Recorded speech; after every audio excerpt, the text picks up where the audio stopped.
तो मूवी की शुरुआत में हम एक आदमी को देखते हैं जिसका नाम रामचंद्र सीरस होता है और वो रात के अंधेरे में रिक्शे में बैठकर अपने घर की ओर जा रहा होता है। सीरस अलीगढ़ मुस्लिम यूनिवर्सिटी में मराठी प्रोफेसर होता है और वो यूनिवर्सिटी द्वारा मिले मकान में रहता था। घर आ जाने पर हम देखते हैं कि सीरस अपने कमरे की ओर जाने वाली सीढ़ियों पर चढ़ने लग जाता है और उसका सामान लेकर रिक्शा वाला भी उसके पीछे पीछे जाने लगता है। तभी थोड़ी देर बाद वहाँ पर दो आदमी आते हैं। एक के हाथ में डंडा होता है और दूसरे के हाथ में कैमरा होता है और दोनों ही सीरस के घर की ओर जा रहे होते हैं। थोड़ी देर बाद सीरस के कमरे से काफी शोरगुल की आवाज आना शुरू हो जाती है और ऐसा फील होता है कि जैसे वो दो आदमी सीरस को मार रहे हों। थोड़े समय बाद हम देखते हैं कि सीरस नग्न अवस्था में बैठे रो रहा होता है और ऐसा प्रतीत होता है जैसे कि उसके साथ उन दो आदमियों ने कुछ बहुत गलत किया हो। अब सीन यहाँ से शिफ्ट होकर हमें एक लड़के को दिखाया जाता है जिसका नाम दीपू होता है और वो एक न्यूज चैनल में असाइनमेंट डेस्क पर काम करता था। वो अपना काम कर ही रहा होता है कि तभी वो एक खबर पढ़ता है कि अलीगढ़ में गे होने की वजह से एक प्रोफेसर को सस्पेंड कर दिया गया। ये खबर पढ़ने पर उसे ये एहसास होता है कि ये खबर बहुत अलग है जो कि ब्रेकिंग भी बन सकती है और तब वो सोचता है कि वो इस न्यूज को कवर करेगा क्योंकि वो आम दिनों की खबरों से काफी अलग न्यूज थी। क्योंकि किसी के गे होने पर उसको काम से सस्पेंड कर देना ये बहुत ही बड़ी और सोच में डालने वाली बात थी।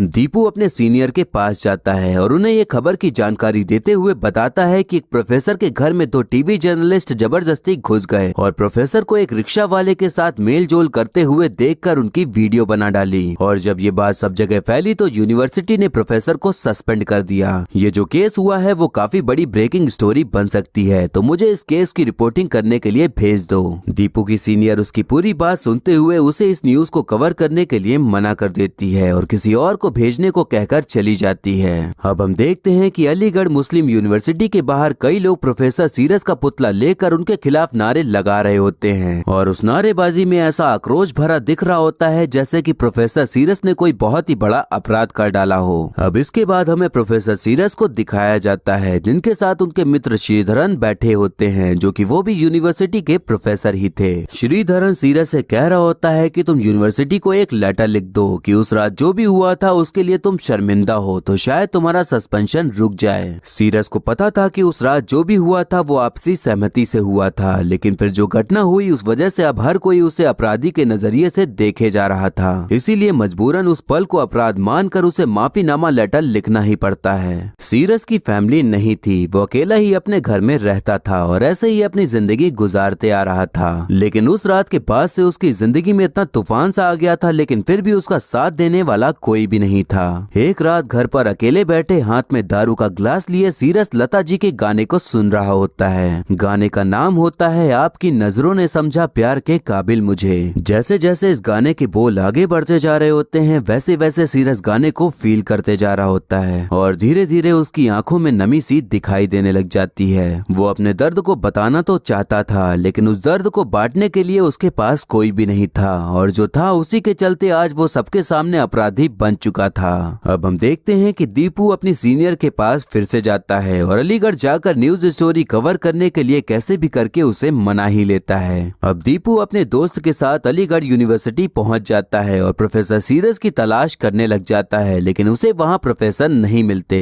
लोगों से पूछते हुए दीपू को प्रोफेसर का घर मिल ही जाता है, लेकिन उनके घर पर ताला लगा होता है। शाम होने पर जब प्रोफेसर घर आते हैं तो दीपू उनको रास्ते में ही मिल जाता है और काफी अच्छे से बर्ताव करते हुए उनसे बात करने लगता है। प्रोफेसर को लगता है कि दीपू यूनिवर्सिटी का स्टूडेंट है तो वो भी उससे अच्छे से बात करते हैं। तभी दीपू उनकी मदद करते हुए उनके कमरे के अंदर भी दाखिल हो जाता है। इससे पहले कि दीपू सीरस से कुछ पूछ पाता कि तभी दीपू का दोस्त नीचे से ही फोटो खींचने लग जाता है और तब सीरस को समझ आ जाता है कि दीपू कोई स्टूडेंट नहीं बल्कि एक पत्रकार है। अब पत्रकारों की वजह से ही सीरस की लाइफ एकदम से खराब हो गई थी, तो ये जानने के बाद सीरस एक छाता लेकर आता है और उसी से हड़काते हुए दीपू को तुरंत ही घर से भगा देता है। अब अगले दिन दीपू अलीगढ़ यूनिवर्सिटी जाता है जहाँ पर एक प्रेस कॉन्फ्रेंस रखी गई होती है और वहीं पर यूनिवर्सिटी के हेड बता रहे होते हैं कि प्रोफेसर सीरस जो काम करते हुए पाए गए हैं उसके चलते उनको यूनिवर्सिटी के तरफ से मिले मकान को खाली करने का नोटिस भेजा जा रहा है क्योंकि अब वो यूनिवर्सिटी का हिस्सा नहीं है। वहीं पर बैठा दीपू खड़े होकर सवाल करता है कि जो दो लोग बिना परमिशन के घर में घुसे थे उनके खिलाफ कोई कार्रवाई क्यों नहीं की जा रही। इस सवाल पर यूनिवर्सिटी का हेड ज्यादा कुछ नहीं कह पाता और वहाँ से चला जाता है। दीपू के बगल में बैठे फिलॉसफी के प्रोफेसर ताहिर इस्लाम उसकी तारीफ करते हुए कहते हैं कि तुमने जो सवाल उठाया है वो शायद ही कोई और रिपोर्टर उठा पाता।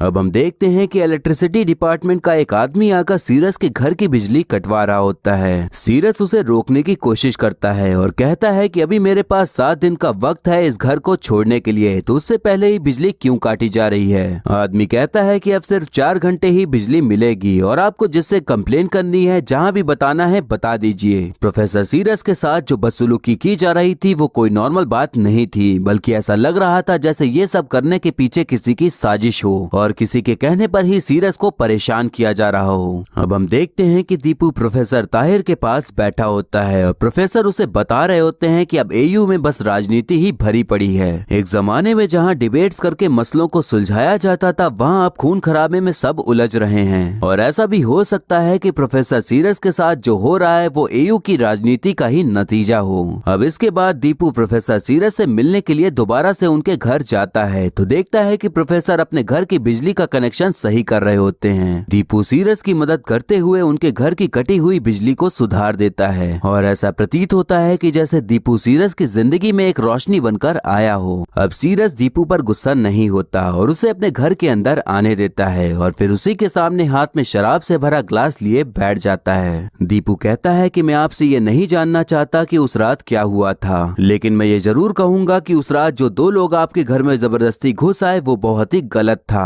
प्रोफेसर सीरस कहते हैं कि जो कुछ भी हुआ था उसमें एयू के कुछ लोगों की साजिश थी। मैं यहाँ वालों के लिए एक आउटसाइडर हूँ, उर्दू बोलने वाले शहर में मराठी सिखाता हूँ, शादीशुदा लोगों के बीच अकेला रहता हूँ। इसके बाद भी मुझे लिंग्विस्टिक डिपार्टमेंट का चेयरमैन बना दिया गया। जनवरी के लास्ट में एक प्रोफेसर ने मुझे धमकी दी थी कि वो मुझे ज्यादा दिन तक चेयरमैन की कुर्सी पर टिकने नहीं देगा और फिर कुछ दिन बाद ये सब हो गया। दीपू उनसे पूछता है कि उस रात वो 2 लोग कौन थे जो घर में घुस आए थे और वो लोग आखिर कमरे में आए कैसे। सीरस बताता है कि उस रात मैं और मेरा फ्रेंड साथ में बेड पर लेटे हुए थे, तभी 2 लोग बेडरूम में घुस आए। एक के हाथ में डंडा था तो वो मुझे और मेरे दोस्त को मारने लगा और दूसरा आदमी उसी अवस्था में हमारी वीडियो बनाने लगा। उन लोगों ने हमारे कपड़े भी छीन लिए और मैं चिल्लाता रहा कि मेरे दोस्त को मत मारो, लेकिन उन लोगों ने मेरी एक भी नहीं सुनी। फिर थोड़ी देर बाद वहाँ 4 लोग और आए जो कि यूनिवर्सिटी के ही प्रोफेसर थे। दीपू इसके आगे भी जानने की कोशिश करता है पर प्रोफेसर उस पल को याद करके फिर से सहम जाते हैं और फिर कुछ भी नहीं कह पाते। अब जैसे अलीगढ़ यूनिवर्सिटी के बाहर प्रोफेसर सीरस के खिलाफ नारेबाजी चल रही थी, वैसे ही दूसरी तरफ एक और काफिला तैयार हो गया था जो कि प्रोफेसर सीरस के साथ था और उनके सपोर्ट में खड़े होकर इंसाफ दिलाने के लिए नारेबाजी कर रहा था। इन्हीं ग्रुप्स के कुछ हेड सीरस के पास जाते हैं और उनसे अलीगढ़ यूनिवर्सिटी के खिलाफ केस लड़ने के लिए कहते हैं ताकि जो इल्जाम उन पर लगा है वो हट पाए और सस्पेंशन भी रुक जाए। वो सीरस को बताते हैं कि आपको इंसाफ दिलाने के लिए 30,000 से भी ज्यादा लोगों ने अपनी आवाज उठाई है, तो उनके लिए तो आपको लड़ना ही चाहिए और आपके केस को देश के जाने माने एडवोकेट विजय ग्रोवर लड़ना चाहते हैं। प्रोफेसर सीरस उनकी बातों को सुनने के बाद एयू के खिलाफ केस लड़ने के लिए हाँ कर देते हैं। अब 7 दिन पूरे हो गए थे तो अब प्रोफेसर को अपना मकान खाली करना पड़ता है। अब हमें कोर्ट का सीन दिखाया जाता है जहाँ हम देखते हैं कि अलीगढ़ यूनिवर्सिटी की तरफ से लड़ रही एडवोकेट कहती हैं कि हर बड़ी यूनिवर्सिटीज के अपने रूल्स होते हैं, तो वैसे ही रूल्स एयू के भी रहे होंगे और उन्हीं रूल्स को प्रोफेसर सीरस ने तोड़ा है और अपने इस घिनौने व्यवहार की वजह से शिक्षक कौम की छवि को भी कलंकित किया है। यहाँ विक्टिम प्रोफेसर सीरस नहीं बल्कि अलीगढ़ यूनिवर्सिटी है, क्योंकि कलंक तो यूनिवर्सिटी पर लगा है और मिस्टर सीरस को सस्पेंड करके अलीगढ़ यूनिवर्सिटी ने अपने नियमों का पालन किया है और नियम पालन करना कोई गलत बात नहीं है। अब एडवोकेट विजय कहते हैं कि अलीगढ़ यूनिवर्सिटी ने अपने बनाए रूल्स को फॉलो किया है, संविधान के रूल्स को नहीं। आर्टिकल 21 में क्लियरली बताया गया है कि देश के हर नागरिक को समान रूप से एकता और मर्यादा का हक है और 8 फरवरी की रात को हमारे क्लाइंट से संवैधानिक हक छीन लिया गया। उस रात 2 लोग जबरदस्ती प्रोफेसर सिराज के घर में घुस गए और उनके प्राइवेट मूवमेंट में उन्हें फिल्माया गया। उसके थोड़ी देर बाद वहाँ पर यूनिवर्सिटी के बाकी प्रोफेसर भी आ गए और वहाँ जो हो रहा था उसे वो रोक सकते थे, लेकिन उन्होंने ऐसा नहीं किया। फिर अगले दिन उन 2 जर्नलिस्ट के खिलाफ रिपोर्ट करने के बजाय सीरस को ही सस्पेंड कर दिया गया और उनसे उनका घर भी छीन लिया गया। मेरे क्लाइंट को रिटायर होने में सिर्फ 3 महीने ही बचे थे, लेकिन बड़ी बेरहमी से अलीगढ़ यूनिवर्सिटी ने उनके संवैधानिक हक को छीन लिया। इसलिए मैं अपील करता हूं कि प्रोफेसर सीरस का सस्पेंशन वापस लिया जाए और इनका मकान भी वापस मिले। अब कटघरे में एक प्रोफेसर को बुलाया जाता है जो कि बताता है कि हमें पता चला था कि यूनिवर्सिटी के अंदर कोई शूटिंग चल चल रही है और जब हम वो देखने गए तो शॉक हो गए। हमने देखा कि प्रोफेसर सीरस एक रिक्शा वाले के साथ बिना कपड़ों के बेड पर थे। फिर हमने जब वो वीडियो टेप देखा तो एकदम शर्मसार हो गए क्योंकि वो काफी घिनौना था। यूनिवर्सिटी के अंदर होमोसेक्सुअलिटी को प्रैक्टिस करना हराम माना जाता है, इसलिए यूनिवर्सिटी के रूल्स के हिसाब से प्रोफेसर के साथ सही किया गया। अब एडवोकेट विजय कटघरे में खड़े प्रोफेसर से सवाल जवाब करते हुए उसकी बातों को गलत साबित करने में लगे होते हैं, लेकिन तभी प्रोसिक्यूशन एक लेटर दिखाती है जो कि वही लेटर था जो प्रोफेसर सीरस ने अपने दोस्त प्रोफेसर श्रीधरन को लिखकर दिया था। अब यहाँ पर केस का झुकाव थोड़ा अलीगढ़ यूनिवर्सिटी की तरफ हो जाता है क्योंकि लेटर में सीरस ने माफीनामे के तौर पर अपनी गलती कबूल करी थी जो कि अब एयू उनके खिलाफ ही इस्तेमाल कर रहा था। सीरस अब अपने दोस्त श्रीधरन के पास जाता है और उससे रिक्वेस्ट करता है कि वो कोर्ट में गवाही दे कि वो लेटर मैंने अपनी मर्जी से नहीं लिखा था। श्रीधरन उससे कहता है कि अब ये मामला पब्लिक इश्यू बन चुका है और मेरी फैमिली से कोई भी कभी भी कोर्ट कचहरी नहीं गया, तो अब सब कुछ तुम्हें ही अकेले भुगतना पड़ेगा। अब हम देखते हैं कि दीपू के दोस्त के पास एक वीडियो आता है। ये वही वीडियो था जो सीरस के रूम में घुसकर शूट किया गया था और अब सब जगह वायरल हो रहा था। दीपू इस वीडियो को देखता है, तब हमें दिखाया जाता है कि वो दो आदमी किस बदतमीजी के साथ अंदर घुसे और फिर सीरस और उसके साथी को बेरहमी से मारने लगे। दीपू तभी रिक्शा वाले की शक्ल देखता है और सोचता है कि शायद इससे ही कुछ पता चल पाएगा, तो वो उसे ढूंढने निकल जाता है। दीपू को पता चलता है कि उस रिक्शे वाले का नाम इरफान है, तो वो उसी के घर उससे पूछताछ करने चला जाता है, लेकिन वहाँ उसे वो नहीं मिलता, बल्कि वहाँ के लोकल लोग ही उसे मारने पीटने लग जाते हैं। अब कोर्ट का सीन आ जाता है जहाँ हम देखते हैं कि प्रोफेसर सीरस बता रहे होते हैं कि उस रात न्यूज 100 चैनल के दो आदमी मेरे घर में घुस आए और मुझे और मेरे फ्रेंड को मारते हुए वीडियो बनाने लग गए। मैंने जब पूछा तो वो बोले कि सोसाइटी से कंप्लेन आई थी कि तुम सोसाइटी में गंदा कांड करते हो। उसके बाद उन लोगों ने हमें नग्न अवस्था में खड़े करके अजीब अजीब पोज में हमारी फोटोज भी निकाली। ये सब घिनौना काम चल ही रहा था कि तभी यूनिवर्सिटी के 4 प्रोफेसर्स वहाँ पर आ गए और मुझे वहीं खड़े होकर घूरने लगे और उन्होंने भी मेरे कपड़े वापस नहीं किए। उसके बाद वो लोग उन दो आदमियों को एक अलग कमरे में ले गए और उनके बीच कोई बातचीत हुई। फिर उसके बाद वो दोनों आदमी चले गए। थोड़ी देर बाद एक प्रोफेसर मेरे सामने आए तो उन्होंने कहा कि जो वीडियो टेप बनी है वो मेरे पास है और ये कहीं भी नहीं जाएगी और ये खबर बाहर नहीं निकलेगी। लेकिन अगले ही दिन हर लोकल न्यूज़पेपर में मेरे फोटो के साथ ये कहानी छाप दी गई और फिर मुझे सस्पेंड भी कर दिया गया। अब हम देखते हैं कि दीपू देर रात तक अपने ऑफिस में ही काम कर रहा होता है। तभी उसकी सीनियर वहाँ पर आती है और थोड़ी देर के लिए ब्रेक लेने को कहती है। उसकी सीनियर उसे छत पर ले जाती है जहाँ पर ज्यादा रोशनी नहीं थी और कोई भी आता जाता भी नहीं था। वो अपने साथ मदिरा की बोतल लेकर आई थी। फिर दोनों ही लोग अपने काम की टेंशन भुलाने के लिए मदिरा पान करना शुरू कर देते हैं। धीरे धीरे उन दोनों के बातों के बीच एक मोमेंट सा बनने लग जाता है और फिर मौके के दस्तूर को देखते हुए उन दोनों के बीच एक आकर्षण सा पैदा होने लग जाता है और उस आकर्षण के बीच उनमें करीबियां भी बढ़ जाती हैं और फिर वो एक दूसरे के होठों का स्वाद लेने लग जाते हैं। उसी बीच हमें एक और सीन दिखाया जाता है जहां प्रोफेसर सीरस इरफान के साथ बहुत ही गहरी गुफ्तगू कर रहे थे। इन दोनों सीन को इस तरह इसलिए दिखाया जाता है ताकि ऑडियंस को पता चले कि जैसे दीपू और उसकी सीनियर में कोई प्यार नहीं था, लेकिन एक मूवमेंट बन गया और उनमें ज्वाला भड़क गई। वैसे ही सीरस और इरफान के बीच भी ऐसा ही कुछ था, तो ये भी उतना ही नॉर्मल है जितना नॉर्मल दीपू और सीनियर का करीब आना है। अब अगले दिन हम देखते हैं कि न्यूज में खबर चल रही होती है कि इलाहाबाद कोर्ट ने प्रोफेसर सीरस के फेवर में फैसला सुनाया है और सीरस केस को जीत गए हैं और अब उनका सस्पेंशन भी रोक दिया गया है। ये खबर सुनकर दीपू काफी ज्यादा खुश होता है क्योंकि इस न्यूज को सही से सभी के सामने लाने में उसका ही हाथ था। रात में दीपू प्रोफेसर सीरस को फोन करके केस जीतने की बधाई देता है और उनका इंटरव्यू लेने के लिए भी कहता है। प्रोफेसर सीरस कहते हैं कि मैं तुम्हें फोन पर तो इंटरव्यू नहीं देने वाला है, इसके लिए तुम्हें मुझे मिलना होगा और अब हम मेरे यूनिवर्सिटी के डिपार्टमेंट में ही मिलेंगे। प्रोफेसर दीपू से कहते हैं कि तुम बहुत अच्छे लड़के हो और इतना कहने के बाद वो गुड नाइट बोलकर फोन रख देते हैं और फिर से सो जाते हैं। अब अगले दिन हम देखते हैं कि आम दिनों की तरह दीपू कहीं पर रिपोर्टिंग कर रहा होता है। तभी उसके पास एक मैसेज आता है। उस मैसेज को पढ़ते ही उसकी आंखों से आंसू बहना शुरू हो जाते हैं और वो अपने इमोशंस को बिल्कुल भी कंट्रोल नहीं कर पाता और फूट फूट कर रोने लग जाता है। हमें पता चलता है कि प्रोफेसर सीरस की मौत हो गई है। प्रोफेसर केस तो जीत गए थे लेकिन अपनी जिंदगी से हार गए थे और अपनी जीत का जश्न मनाने के लिए रह ही नहीं गए थे।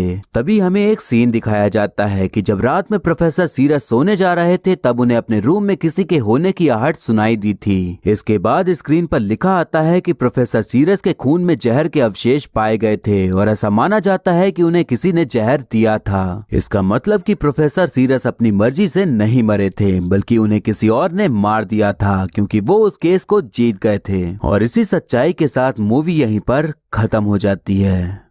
तो दोस्तों मैं आपको बता दूं कि ये कहानी बिल्कुल सच्ची घटना पर आधारित है। अलीगढ़ मुस्लिम यूनिवर्सिटी में रामचंद्र सीरस नाम के एक मराठी प्रोफेसर थे जिनके साथ ये घटनाएं हुई थीं और जब वो केस जीत गए तो उसके अगले ही दिन मरे हुए पाए गए। प्रोफेसर सीरस के साथ जो भी हुआ था ये तो पक्का है कि यूनिवर्सिटी के बड़े प्रोफेसर की इसमें बड़ी साजिश थी और उनके गे होने का उन लोगों ने गलत तरीके से फायदा उठाया और उन्हें बदनाम कर डाला ताकि जिस पोजीशन में प्रोफेसर सिराज थे उस जगह से वो हट जाएं। जैसा कि मूवी में बताया गया है कि यूनिवर्सिटी में पॉलिटिक्स ने जगह ले ली थी तो उसी राजनीति का शिकार प्रोफेसर सीरस भी हो गए थे और इस राजनीति ने इतना बड़ा रूप ले लिया था कि उसने प्रोफेसर सीरस की ही जान ले ली थी। अभी हाल ही में मैंने चंडीगढ़ करे आशिकी नाम की मूवी एक्सप्लेन करी थी जिसमें कि बताया गया था कि कैसे ट्रांस गर्ल को कितनी मुसीबतें झेलनी पड़ती हैं और सोसाइटी उनके साथ कैसा व्यवहार करती है। तो जो बातें मैंने उस मूवी में कही वही सारी बातें इस केस में भी लागू होती हैं कि सोसाइटी अब भी तैयार नहीं है इस कम्युनिटी को एक्सेप्ट करने के लिए और अभी बहुत साल लगने वाले हैं इस बदलाव को पूरी तरह से आने में। अब इस मूवी की बात करें तो ये मूवी वो लोग बिल्कुल भी नहीं देख पाएंगे जो एंटरटेनमेंट पर्पस के लिए देखते हैं, लेकिन अगर आपको रियल आर्ट ऑफ सिनेमा देखना है तो इस मूवी को जरूर देखिएगा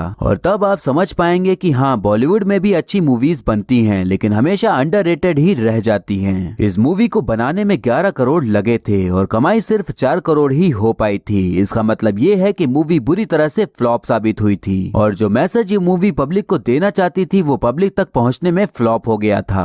एक्टिंग की बात करें तो इस मूवी को आप मनोज बाजपेयी की बेहतरीन अदाकारी को देखने के लिए भी देख सकते हैं क्योंकि उन्होंने जिस तरह से प्रोफेसर सीरस का रोल निभाया है वो आपके मन में बैठ जाएगा और आप उसके हर दुख और हर फीलिंग को समझ पाएंगे और यही एक एक्टर की असली पहचान होती है कि वो कैरेक्टर की फीलिंग को ऑडियंस को फील करा ले जाए। वहीं राजकुमार राव की बात करें तो उनका इस मूवी में ज्यादा बड़ा रोल नहीं था लेकिन जितना भी था उन्होंने अपने रोल को अंत तक काफी अच्छे से निभाया है। यहाँ हमें इन बातों का ध्यान रखना होगा कि हमें क्लियरली ये नहीं बताया गया कि रिक्शा वाला लड़का इरफान क्या वो भी प्रोफेसर सीरस को पसंद करता था या नहीं। कोर्ट में एक बात भी छिड़ी थी कि प्रोफेसर सीरस उसे पैसे देते थे संबंध बनाने के लिए, तो इस चीज को भी क्लियरली नहीं बताया गया और यहाँ हम समझ सकते हैं कि एक रिक्शा वाला कितने पैसे कमा पाता है, तो जाहिर है कि उसे पैसे की जरूरत होती ही होगी। क्योंकि यहाँ एक ये भी बात समझ में आती है कि इरफान उन गुंडों से मिला हुआ था क्योंकि उस रात आखिरी में वही रूम के अंदर घुसा था, तो हो सकता है कि उसी ने कमरा खुला छोड़ दिया। तो पैसों के लिए और शायद अपनी कम्युनिटी का साथ देने के लिए उसने अपने साथी को ही धोखा दे दिया था। ऐसे ही कई बातें हैं जो क्लियरली बताई नहीं गई और अगर हम ध्यान से सोचें तो हमें काफी कंफ्यूज करती हैं। इस मूवी का फ्लॉप होने का मतलब ये है कि ये कहानी बस उन्हीं तक पहुंची जो इन चीजों को समझते हैं। ये कहानी उन तक कभी पहुंची ही नहीं जिन्हें वाकई में समझना चाहिए। इसके दो बड़े रीजंस ये हैं कि आज के टाइम में सबको सब कुछ फटाफट देखना है, कोई भी चीजों को रुक कर महसूस करना ही नहीं चाहता, ना ही समझना चाहता है, बस सबको सब कुछ शॉर्ट में चाहिए। आगे चलकर ये आदत अब और भी बुरी होने वाली है क्योंकि अब हर किसी को एंटरटेनमेंट बस 30 सेकंड में ही चाहिए होता है। आखिर में मैं आपको यही कहूंगा कि ऐसे ही कई मूवीज हैं जिन्हें आपने कभी शायद ही देखा होगा या नाम भी सुना होगा, तो मैं कभी कभी ऐसे ही कुछ अच्छी मूवीज की एक्सप्लेनेशन भी ले आया करूंगा ताकि आप अच्छे सिनेमा से भी रूबरू होते रहें। अगर आप इस मूवी को देखना चाहते हैं तो इसे ZEE5 ऐप पर देख सकते हैं और मुझे उम्मीद है कि अगर आप अंत तक इस मूवी के साथ बने रहे तो आपको ये मूवी बेहद पसंद आएगी। तो ये था एक्सप्लेनेशन अलीगढ़ मूवी का। आपको मूवी और मेरा एक्सप्लेन करना कैसा लगा ये कमेंट करके जरूर बताइएगा और ऐसे ही आने वाली वीडियोस देखते रहने के लिए हमारे चैनल को सब्सक्राइब कर